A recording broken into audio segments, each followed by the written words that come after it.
prometimos la semana pasada y ayer, ¿verdad? Hoy terminamos la entrevista con el exgobernador Ricardo Rosselló, que nos quedaron preguntas pendientes porque tuvimos que cortar, así que es bueno terminarlo ahí. Zombie, pónchalo ahí. Gobernador. Saludos, licenciado, saludos, ¿cómo están? Buenos días, saludos, encantado. Muy bien, un placer conversar tenerlo con usted, aquí. continuar la conversación. De vuelta, que se nos quedaron preguntas y cuando se quedan las últimas preguntas se quedan las candentes. No, y la cantidad de gente que nos escribió, que pasó, que cortamos abruptamente, pero ciertamente había un compromiso de la emisora ya para esa hora y se quedó a mitad de la entrevista. Y una de las preguntas, gobernador, que más la gente me ha testeado, me ha preguntado, radioescuchas que con los que he coincidido por ahí en algún lugar en la calle, que me preguntan, es que la última pregunta que estuvimos trabajando fue el planteamiento que yo le dije o le hice sobre la comunicación con la comisionada residente. Usted dio la respuesta que dio, no había una comunicación de meses y demás. Y lo que mucha gente me pregunta es, ¿qué pasa ahí? ¿Se van a reunir? ¿Hay comunicación? ¿Hay planes de que se establezca? ¿Hay reunión con ella en algún futuro o con el gobernador? ¿Cuál es su comunicación con ellos? ¿O cuáles son los planes? Sí, ¿verdad? Yo siempre estoy dispuesto a reunir y a colaborar con todo el que quiera trabajar por la igualdad de Puerto Rico, ¿verdad? Y a la medida que yo pueda colaborar y ayudar en ese frente, estoy a la disposición. Pero hay mucho trabajo por hacer, ¿verdad? Y para mí lo importante es montar la estructura que habíamos estado discutiendo la pasada vez de los delegados extendidos, de tal forma que eso sirva de una red a nivel nacional para poder adelantar la agenda. En el caso de las reuniones, pues puedo decir que el gobernador, siempre que ha venido a Washington, se ha reunido con los delegados, ¿verdad? Y conmigo también. Y en esta ocasión, sé que cuando comienza la sesión legislativa nuevamente, el gobernador estará en Washington, D.C. y haremos lo propio, ¿verdad? Tendremos una reunión, evaluaremos dónde es que estamos, cuáles son los pasos no tan solo estratégicos que hemos discutido, pero los tácticos ya, hablando específicamente de la gente que hay que impactar, quienes están en el veremos en términos de decidir y cómo podemos impulsar a la brevedad a que este proyecto se vea en el Congreso y en una vía paralela, pues continuar este esfuerzo que tal vez es un poquito más a largo plazo, pero de estructurar una red nacional que luche por los derechos de los puertorriqueños, ¿verdad?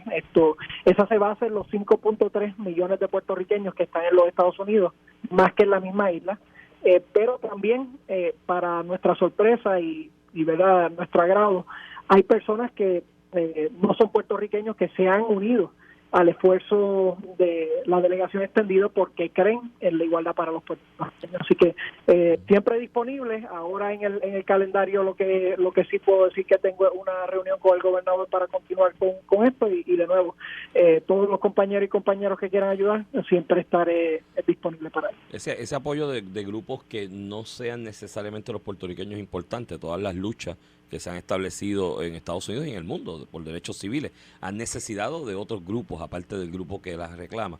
Los afroamericanos con los anglosajones, los otros hispanos, las mujeres necesitaron apoyo de hombres en su momento, en sus reclamaciones y reivindicaciones de derechos, así que son un punto importante. Ahora bien, me dice que el gobernador va a estar allá, se va a estar reuniendo con usted, obviamente gobernador demócrata. La pregunta que yo le hago y lo que usted ha observado allí en estos meses, y los dos, y Ricardo Rosselló es demócrata también, la pregunta que yo algunos defectos tienen también. Bueno, todo el mundo tiene derecho a equivocarse, hay un derecho constitucional a equivocarse. Mira, pero la pregunta es, ¿cómo usted compara en este año y pico que ha estado trabajando con este tema directamente en Estados Unidos? ¿Cómo usted compara la forma en que se ha trabajado y el cabildeo con el lado demócrata a nivel congresional versus cómo se ha trabajado con el lado republicano? En esto del estatus. En esto del estatus, sí. Sí, pues mira, una pregunta muy importante y ciertamente tiene variaciones, ¿verdad? Uno que ve el asunto de la igualdad como uno de derechos y de libertades, pues ve a gran escala cómo tanto el Partido Republicano y el Partido Demócrata deberían estar apoyando esto, ¿verdad? A veces ¿verdad? Cuando vemos el discurso demócrata, que tiene la vertiente de la igualdad de derechos para X grupos, ¿verdad? Todos los grupos, cómo pueden solicitar esa igualdad sin darle la igualdad a los puertorriqueños, ¿verdad? Y de la misma forma, en el lado republicano, pues la libertad, ¿verdad? El tener el poder y la libertad de uno de esos pilares de su partido, y fue alumbrado por uno de los grandes íconos. Ronald Reagan fue uno de los primeros que dijo que si los puertorriqueños, que él sabía de la lucha y de la valía de los puertorriqueños, y que si los puertorriqueños así lo decidían, esto comenzaba la transición hacia la estadidad, y que él prefería la estadidad personalmente, ¿verdad? Eso es a alto nivel, ¿verdad? Ahí es donde uno comienza, y entonces las cosas comienzan a tener estos distintos matices. Comienzo con el lado demócrata, ¿verdad? Que uno que se ha podido progresar un poquito, ¿verdad? En el lado demócrata, siempre los obstáculos más grandes es que los mismos o la mayoría de los puertorriqueños que estaban en el Congreso tenían una afinidad con el movimiento independentista, lo que los posicionaban a ellos como obstáculos a cualquier progreso de la estadía, ¿verdad? O de solucionar este problema. Eso ha variado, ¿verdad? Con ciertos nuevos miembros de puertorriqueños, con mayor influencia, con mayor discusión, y llegó al punto, ¿verdad? Que Nidia Velázquez y ¿verdad? Y llega a un acuerdo para esencialmente sacar el problema colonial que ella había apoyado en el pasado, pero que reconoce que es un obstáculo, y entonces crear este proyecto de consenso que en esencia consolida a gran parte de la base demócrata. Digo gran parte porque todavía, licenciado, quedan algunos demócratas que su afán por la independencia es tan grande, y su afán por los movimientos de extrema izquierda son tan grandes, que no quieren permitir que este proyecto que le da el poder al pueblo pase hacia adelante. Sí, claro, y ahí vimos cómo Alexandre Ocasio se bajó del proyecto.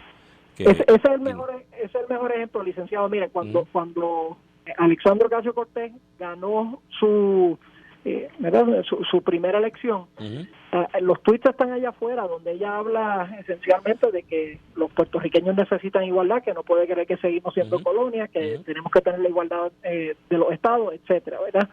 Poco a poco, si se fija, su discurso fue cambiando, y eso es uno de los retos grandes que tenemos, ¿verdad? En la superficie está el discurso amplio, está, ¿verdad?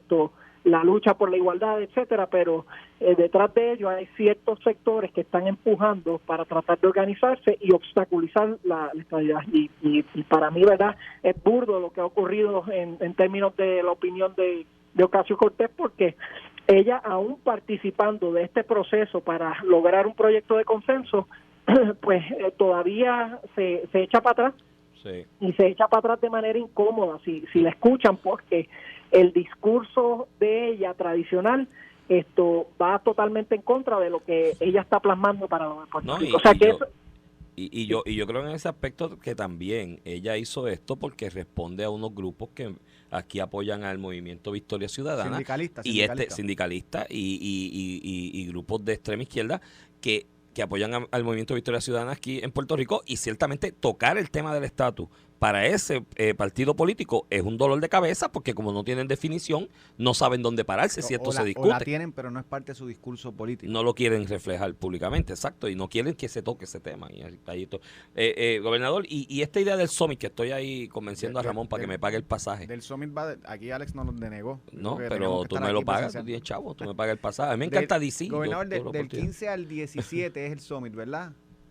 Sí, del 15 al 17, 3 fases principales que vamos a estar tocando, ¿verdad? Y a petición de los miembros de la delegación extendida, era hacer un evento de liderato, ¿verdad? Donde pudiésemos lograr 3 enfoques. El primero, el pragmático de ir a tener reuniones en el Congreso con los congresistas. Eso lo haremos el 15, ¿verdad? El primer día estaremos, la gran mayoría del día, teniendo ese tipo de reuniones.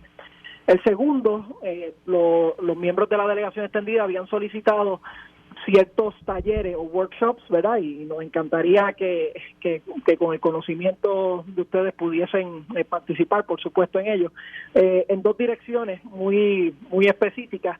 La primera era la preparación y talleres sobre cómo insertarse en campañas a nivel nacional, ¿verdad? Hay ciertos compañeros que han tenido experiencias ¿verdad? En este esfuerzo, pero hay otros que son nuevos y quieren saber, ¿verdad?, cómo se insertan, cómo conectan con sus congresistas o los candidatos al Congreso, cómo pueden participar del canvassing o de las caminatas o de las redes sociales o del phone banking, etcétera, registrar gente nueva.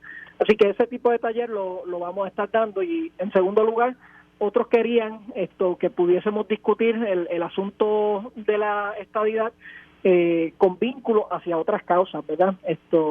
Por lo general hemos tenido una conversación que yo creo que amplio sector de la sociedad ya la tiene clara, en cómo el pueblo de Puerto Rico se beneficia tanto en términos de recursos, poder político, estabilidad, teniendo la igualdad que solamente da la estabilidad, ¿verdad? Pero ellos también querían que discutiéramos ciertos otros issues que va hacia lo que el licenciado estaba diciendo, de unirse a otros grupos que están dando luchas de ciertos derechos. Pues, por ejemplo, ¿cuál es la conexión entre la lucha por el ambiente y la estabilidad? ¿Verdad? Que típicamente en Puerto Rico ha sido un tema que ha sido usurpado por la facción separatista, pero cuando puedes discutirlo y te das cuenta, si quieres tener un impacto en el ambiente, vas a necesitar recursos, vas a necesitar el poder político y requiere muchísimos recursos para poder hacer ese tipo de cosas y ciertamente la estadidad está alineado con eso. Pues comenzar a tener esas conversaciones que en el pasado tal vez se han rehuido un poco y empezar a entrar a esos espacios que tradicionalmente se le ha adjudicado a opositores y demostrar por qué la plataforma de la igualdad les beneficia a todos ellos. Y en el último lugar, pues queremos tener una asamblea, vamos a tener representación de sobre 20 estados, ¿verdad? Una pequeña asamblea para trazar lo que van a ser las acciones de cara al 2023 y entonces tener nuestra hoja de ruta de la misma forma que tuvimos la hoja de ruta del 2022. Oye, gobernador, y dentro de todo este trabajo, ¿verdad?, por la estadidad que usted está llevando ya con los delegados extendidos, para allá para el verano del 2019, Pedro Rosselló presentó su renuncia al PNP. La pregunta un poco, ¿verdad?, con la salida de Pedro del panorama, que yo sé que el gobernador llevaba muchos años también fuera de la actividad pública como tal, incluso antes de eso. Pedro Rosselló y la estadidad, ¿es un tema que sacó de su agenda? ¿Cómo es el mambo ahí? Pues mira, no, yo creo que todo el que conoce a Pedro Rosselló sabe de su pasión, de su convicción, de sus causas, y la igualdad siempre ha sido una causa principal. Yo creo que si ven el récord, pocas personas han trabajado por la igualdad para el pueblo de Puerto Rico, como lo ha hecho él. Lo cierto es que él, como bien dijiste, Ramón, él ya tenía otra trayectoria, otras plataformas que estaba utilizando, en muchas de ellas las plataformas académicas, ¿verdad? Él todavía tiene sus conexiones, escribe libros, entre otras cosas. O sea que las cosas, ¿verdad? Y creo que es un punto importante, hay que separar lo que es el día a día de la política partidista, ¿verdad? Que él sí se ha apartado de eso y no creo que es secreto, ¿verdad? Y hace mucho tiempo, pero en términos de sus causas y las luchas, por supuesto que la igualdad siempre ha sido una principal y él continuará con eso, porque eso no es algo por un interés o por una candidatura, es algo que le nace a uno en el corazón y ciertamente a él le nace. Eso es así. Mira, gobernador, y todo este setting, ¿verdad?, todo este trabajo, esfuerzo, ¿podemos ver a un Ricardo Rosselló preparándose para correr en una elección en el 2024? Mira, ya hablamos sobre esto, ¿verdad? En estos momentos yo no vislumbro ese escenario. Yo estoy enfocado en el trabajo que estamos haciendo en mi vida profesional y en mi vida familiar, ¿verdad? Me encanta lo que estoy haciendo y desde la perspectiva que lo estoy trabajando, me encanta trabajar con los miembros de la delegación extendida. De verdad que veo un potencial y un área enorme de crecimiento ahí. Si me permiten un minuto con eso, ¿verdad? El que nosotros podamos organizar a los puertorriqueños en los Estados Unidos ha sido algo que ha sido una aspiración, pero nunca verdaderamente lo hemos ejecutado. Entonces, ante ese escenario, la oposición, que es mucho más pequeña, aunque tiene poca gente, se ha organizado. Y lo que yo le solicito a nuestra gente que visualice es, si nosotros nos organizamos teniendo 3, 4, 5 veces más gente acá en los Estados Unidos que lo que tiene la oposición, imagínense el impacto que vamos a tener, ¿verdad? Y eso me conecta un poco al asunto de los republicanos, porque hablamos de los demócratas, pero no de los republicanos. Yo creo que con el asunto de los republicanos se trata de un poco diferente, porque hay un miedo inherente de que se pierdan sillas si Puerto Rico se convierte en un estado, o que se convierte en un estado demócrata, ¿verdad? Para mí Puerto Rico es un battleground state, ¿verdad? Es un estado que puede variar dependiendo de quiénes son los candidatos y cuáles son las circunstancias. Inclusive, si uno mira a Puerto Rico desde, ¿verdad? Yo encuesté por muchísimos años, y una de las preguntas que ponía era si la gente se identificaba moderado, de izquierda, de derecha, ¿verdad? Conservador, liberal, etcétera. Y Puerto Rico tiende a socialmente ser centro derecha, ¿verdad? Así que los miedos infundados del Partido Republicano se tienen que atender. ¿Cómo se atienden?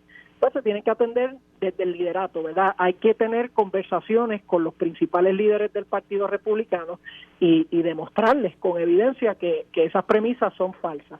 Y el segundo mecanismo es trabajando con los constituyentes. Mira, la semana pasada los delegados de Georgia fueron hacia un candidato que estaba aspirando, fueron con sus cámaras, le hablaron de Puerto Rico, y el candidato republicano terminó apoyando la decisión del pueblo de Puerto Rico. De hecho, yo creo que una vez se saque el tema del estatus en Puerto Rico, gobernador, y con esto nos despedimos, que tenemos que ir al concurso y una trivia. Hoy vamos a regalar una planta, en la inscripción una planta.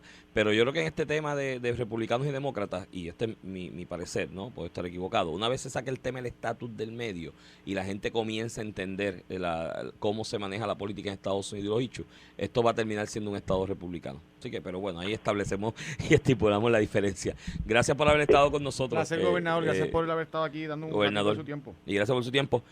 Desde que Ramón anunció ayer en las redes sociales que esta entrevista iba, los haters andaban por ahí como gallinas sin cabeza. Y siguen así, mira.